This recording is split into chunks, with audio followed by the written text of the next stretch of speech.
we had put in there that you're going to have to initially capitalize and buy a backhoe. You're going to have to get additional equipment, and we also had hire.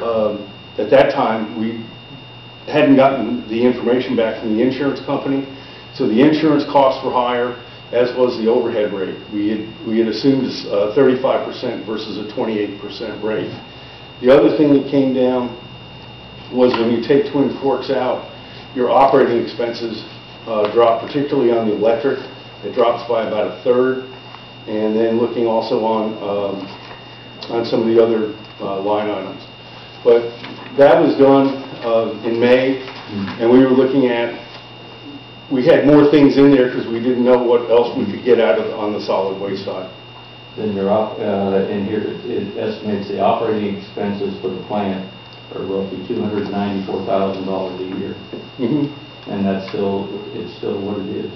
No, it's down to $207,000.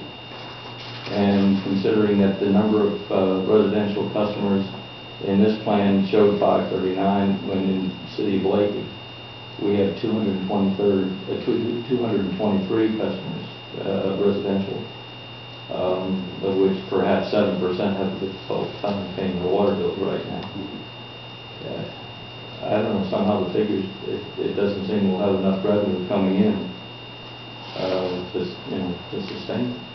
Well, the biggest thing, like I said, that was done in May, and I'll leave these here, and I'll be glad to go over them, at another meeting and talk about it, because what we were able to do is basically cut the expenses, the operating expenses, by 1/3, and that was because we had better information in.